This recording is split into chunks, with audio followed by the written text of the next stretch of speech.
Welcome back to the channel, everybody. Today it's time for another complete set presentation, and I'm pleased to go back to one of my favorite sets from the early 80s. In fact, I pretty much love all the early 80s designs, but this one in particular because it has three phenomenal rookies, a second-year card of my favorite player, and that is 1983 Topps.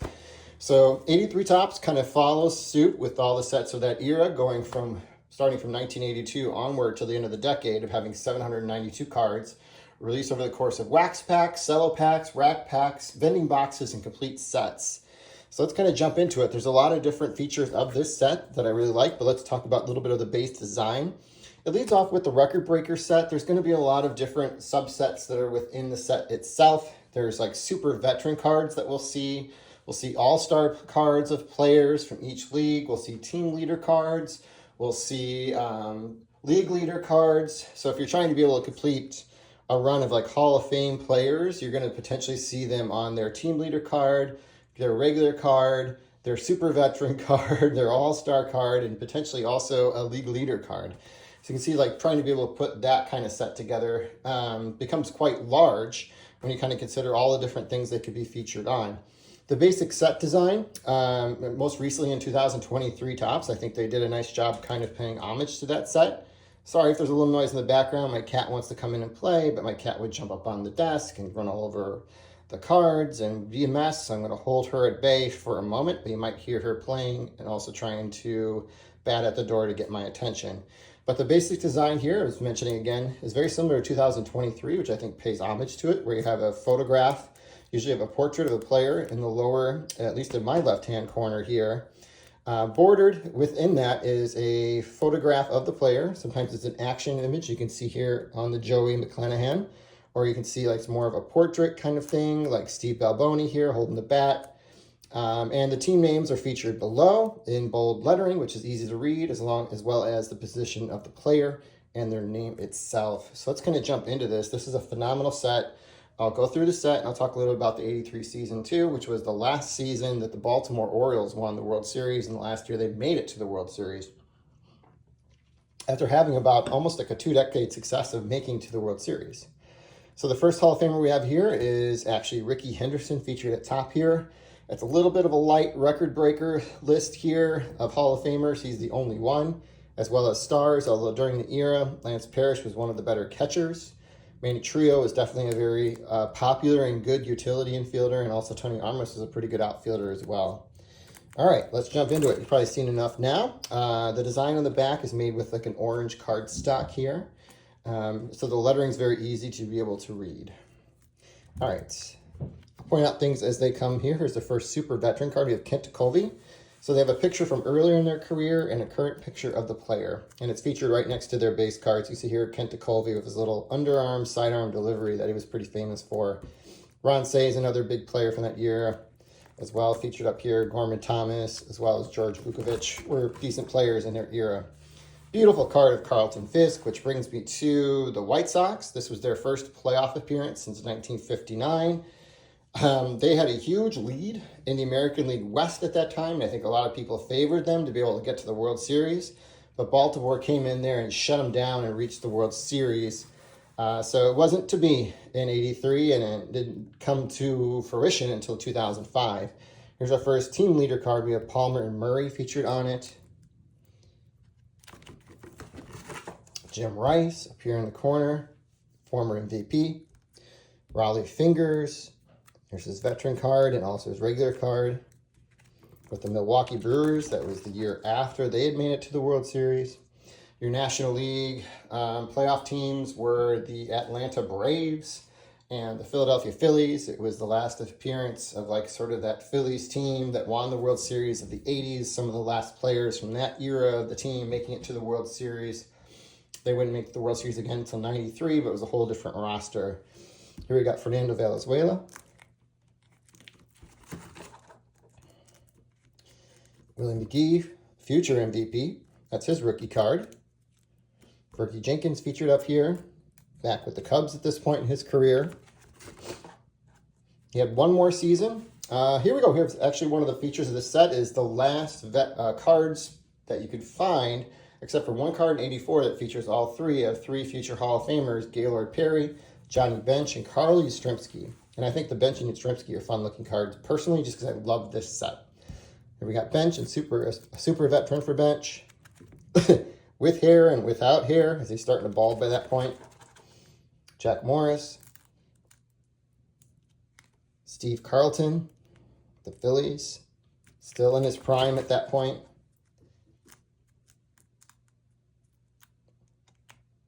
George Foster for the Mets at that point. Here's our first of 3 rookies, Ryne Sandberg. The big rookies from this set are Sandberg, Tony Gwynn, and Wade Boggs. Very difficult to find in good condition. As you'll find, the centering is usually the major issue with these cards. That kind of will determine whether or not you get a high grade or not. And then you take into account whether or not it was kept in good condition in the corners, and obviously the edges are in good condition, and whether or not the center on the back is good. But you'll see these cards very commonly, because of the all-white border and the border within the border, they'll be tilted to the left, to the right, to the top, to the bottom, so it's very hard to be able to find one that's going to be in super high grade. It's Sandberg, future MVP the following year. Alan Trammell, Hall of Famer. Pete Rose, up here in the corner. Not the best picture there of his current picture of him. Didn't catch him at his best. Ken Griffey's father, Al Oliver. Chili Davis down here in the corner, pretty good player. Joe Torre is a manager of the Braves. Dwight Evans, very good player during his era.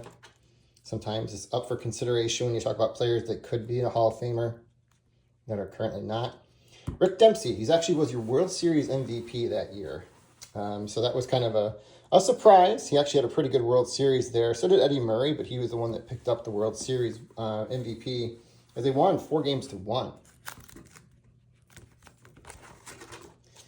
Don Sutton. Bruce Sutter, also super veteran card. Jerry Kuzman, obviously, was the other player featured on the Nolan Ryan rookie card. Good old Billy Martin up here. Back with the A's at this point. Dave Kingman, hell of a home run hitter. He'd be a superstar in today's game. Cal Ripken, my favorite player from the era. Got Joe Morgan featured on a team leader card down here with the Giants. Harold Baines, good old Louis Tiant, Ricky Henderson. Just fun cards, man. Whitey Herzog.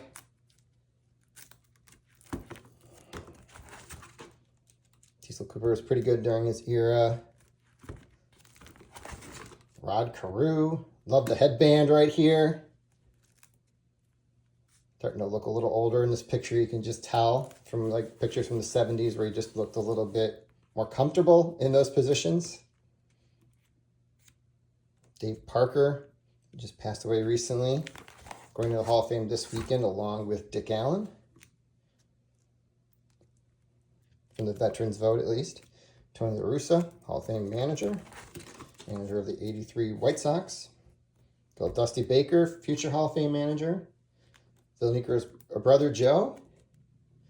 He and his brother had the most wins in Major League history as a brother combination. Got Steve Carlton featured here. Fergie Jenkins, pretty cool card here.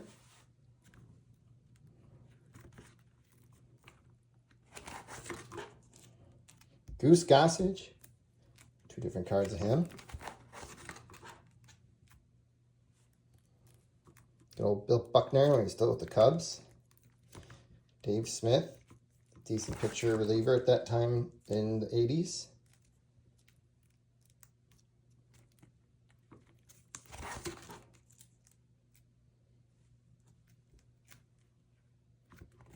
Dennis Eckersley down here in the corner. Frank Tanana was a very good pitcher during this era as well. Won a lot of games. Made a lot of starts. Bert Bryleven, Hall of Famer. Reggie Smith. Definitely was a star for this year. I love this one. He looks so young in this picture in comparison to his veteran card.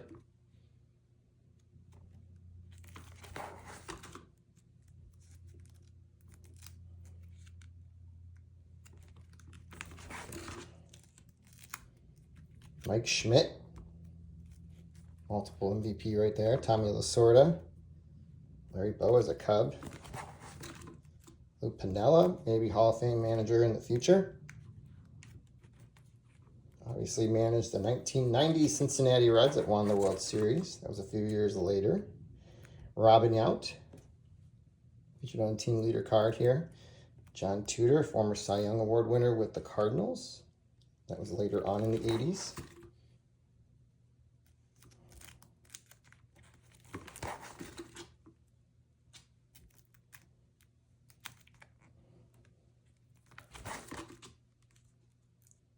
That stuff is fun. Robin Yount, next to the checklist here. Mike Scioscia, maybe a Hall of Fame manager. We'll see. Nolan Ryan, featured down here in the corner. He's got a super veteran card as well.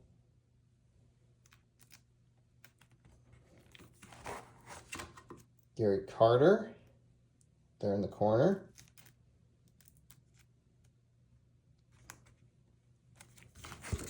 Jim Rice on the team leader card here, previous MVP. Brings us down to our All-Stars. So this actually brings me up to another event that happened during the year. It was the 50th anniversary of the Major League Baseball All-Star Game, which was originally held at Comiskey Park. For the 50th anniversary, they came back to Comiskey Park. So then in 1983, they were obviously at Old Comiskey Park, which no longer exists. It was the first game that featured a grand slam home run, which was hit by Fred Lynn, then of the Angels, previously of the Red Sox. So let's kind of go through here. We have the AL All-Stars featured first. Carew, maybe a future Hall of Famer, Bobby Grich here. George Brett, Robin Yount, Reggie Jackson, Ricky Henderson. There's Fred Lynn, as I mentioned before. Carlton Fisk. So it's just kind of loaded here in the first half here, whereas the pitchers kind of tail off just a little bit. Dan Quisenberry might be the best of that group there. We go on to the NL All-Stars, where we have Pete Rose, Mike Schmidt, Dale Murphy, who was your MVP that year, along with Cal Ripken. That was his first of 2 MVPs. I think this was Dale Murphy's maybe first of 2 as well, or maybe his second of 2. I can't remember the order for him. Someone else I think should get some Hall of Fame consideration in the future, Andre Dawson, Tim Raines, former MVP from 87 right there, Gary Carter. A lot of Expos. You can see they were just kind of loaded during this era of the early 80s. They're a very competitive team. Steve Carlson, Bruce Sutter, featured up there, 2 Hall of Famers as well. Some other things of note that year, there actually was some noted, let's see, there were some people who made the Hall of Fame that year that were of note. So let me find a note here. So we have Walt Alston, the Hall of Fame manager of the Dodgers, who was the manager of the 55 Dodgers when they made it to the World Series in Brooklyn and won. George Kell, longtime player, longtime broadcaster, also played for the White Sox in the mid-50s for a little while, was a Hall of Famer. And then we had Brooks Robinson made it in, along with the Dominican dandy Juan Marichal. And Bowie Kuhn finished his final season as commissioner that season. We got Phil Niekro.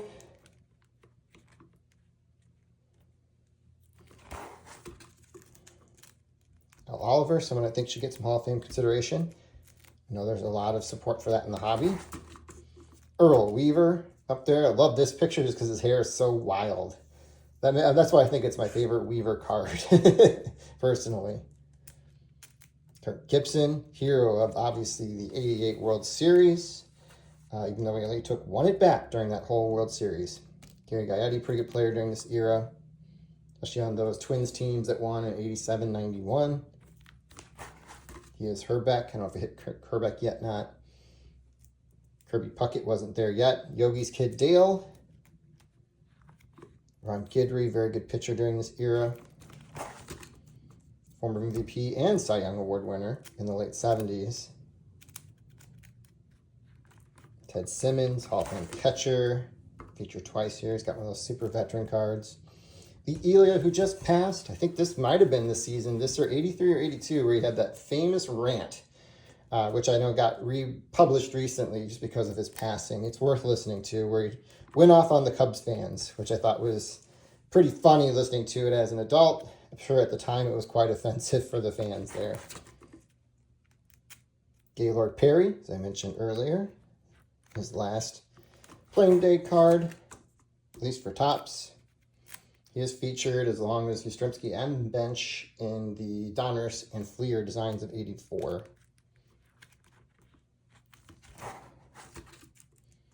Phil Gardner, who was the manager of the Astros team that lost the World Series in 2005 to my White Sox. Tony Gwynn's rookie card down here. Mine's not perfect. It's got a print image on there. It's too bad. Tony Gwynn is one of my favorite players from that era too. Jim Palmer. Gwynn might have been my second favorite player from that era behind Cal Ripken, honestly. We got the Wade Boggs up here. Reggie Jackson. We got Phil Niekro and Murphy featured on the same card.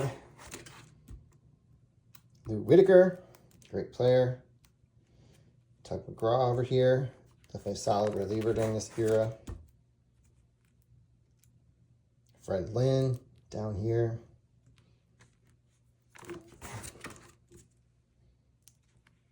Eddie Murray also had a pretty good playoff run. Ricky Henderson. Good old Dave Stewart, who definitely was one of the aces of the A's teams that went to 3 straight World Series later on in the decade. Ozzie Smith.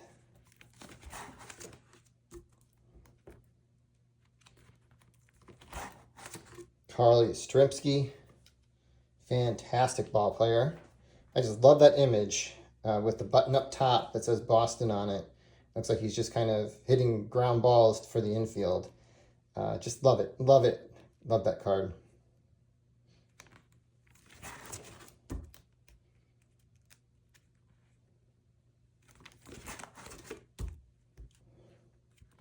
All right, some other things to note. Here goes Frank Robinson. Down here is the manager card. I think I mentioned this before when it comes up, but he was the first African-American manager named in Major League Baseball history when he took over the Indians in, I think, 75. He was also the first African-American manager named to lead a National League team years later with the Giants. So there's a big gap there where the National League just didn't name anybody. The American League had named a few after that time, before this happened, but baseball was still really slow to adopt having African-American leadership in their dugouts, which was quite a shame, kind of looking back at it now. Personally, it's my personal opinion, but I think it's quite a travesty that Frank Robinson had to break the barrier in both leagues as the manager, and they couldn't name somebody else. Tom Seaver, my favorite pitcher from the era by far. Lamar Hoyt. So we'll kind of get some of the other postseason awards. We mentioned the managers, or the MVPs, but the managers, we had La Russa and Lasorda were your managers of the year. But your Cy Young Award winner was Lamar Hoyt from the White Sox and John Denny from the Phillies. So that's a name I wouldn't remember it at all unless I had looked it up. And your Rookie of the Years were Ron Kittle of the White Sox and Darryl Strawberry of the New York Mets, who's not featured in this set. He's featured in the update. Got a beautiful update card, I think. We've got Tim Raines, George Brett, George Morgan. Not sure why Brett didn't get a super veteran card, but Joe Morgan did. Bobby Cox, future Hall of Fame manager.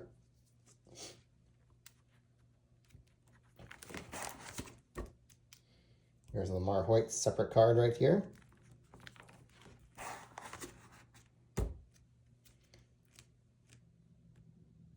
Paul Molitor. Max Venable, the father of current White Sox manager, Will Venable, who I like. I think he might be good for the team for the long haul if they're just patient and start giving him the right players. Go Bill Matlock. Rod Carew.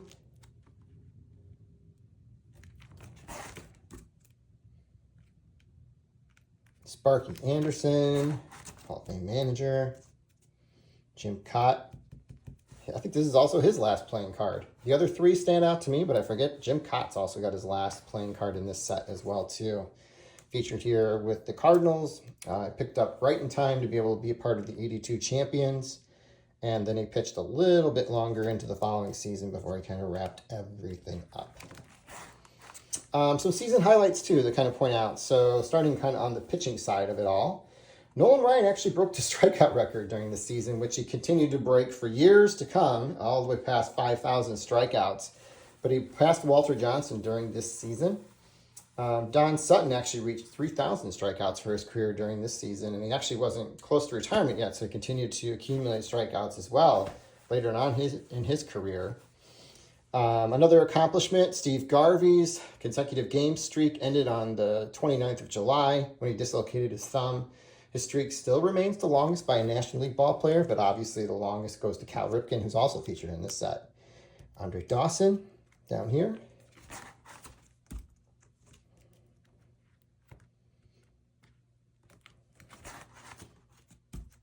Good old Chuck Tanner up here. Lee Smith, his second-year card. Here's those league leaders from the previous 82 season. Al Oliver featured on there. Home run leaders, we got good old Reggie here. Run batted in, see Dale Murphy and Al Oliver featured up there. Stolen bases, we got Raines and Henderson, who shared a lot of league leader cards during this early 80s, as they both were kind of leading the leagues by far. We got Hoyt and Carlton, victory leaders. Strikeouts, Carlton, ERA, Rick Sutcliffe, who was definitely a decent player during this time. And your leading relievers were Quisenberry, definitely a solid reliever during this time, and future Hall of Famer Bruce Sutter. The other big thing that happened during the season that you see played over and over again when you talk about this player in particular, which was George Brett, was actually on the 24th of July. It was the pine tar game where he had a home run disqualified because he had too much pine tar on his bat.